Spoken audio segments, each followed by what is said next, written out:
জামাতের আমির সাহেব যে বারবার বলে জান্নাতের টিকিটের কথা, আমি সে প্রসঙ্গে বলবো, আমি সমগ্র বাংলাদেশবাসীকে বলবো এবং আমাদের মা বোনরা যারা আছে সবাইকে আমি আহ্বান বা জানাবো যে জান্নাত একমাত্র স্বয়ং আল্লাহ তাআলা দিতে পারবেন।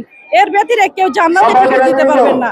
যে যেভাবে ইবাদত করবেন সেই ইবাদতের ভিত্তিতে আল্লাহ তাআলা তাকে জান্নাত দান করবেন, কিন্তু জান্নাতের টিকিট জামাতের আমির দিতে পারবেন না।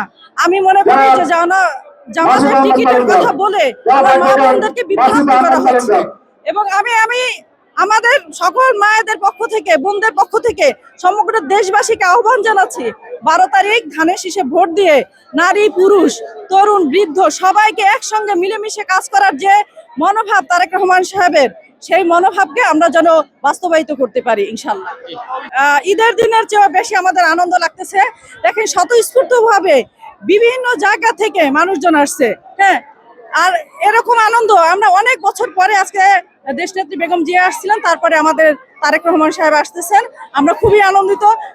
লোকারণ্য, মানুষকে জায়গা দেওয়া যাচ্ছে না।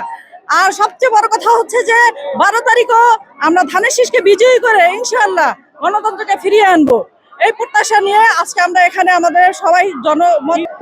আমাদের উন্নয়নের কথা তারেক রহমান সাহেব নিজে বলে দিয়েছেন। সে বলেছেন তার প্ল্যান আছে, প্ল্যান। সেক্ষেত্রে আমরা বরিশালবাসীর পক্ষ থেকে তারেক রহমান সাহেবের কাছে আমরা গ্যাসের জন্য আবেদন করব, আমাদের যাতে একটু গ্যাসের ব্যবস্থা করে দেন। ইতিমধ্যে আমরা জনাব তারেক রহমানের বক্তব্যে আমরা শুনেছি তার প্ল্যান আছে বাংলাদেশকে নিয়ে। এরপরও আজকে তার আরো কি প্ল্যান আছে, পরিকল্পনা আছে বাংলাদেশের উন্নয়ন নিয়ে, সেটা আমরা আশা করি। তবে হ্যাঁ, ভোলা আর বরিশালের মধ্যে যদি একটি সেতু তৈরি হয় তাহলে আজ বরিশালবাসীর জন্য খুবই মঙ্গলজনক।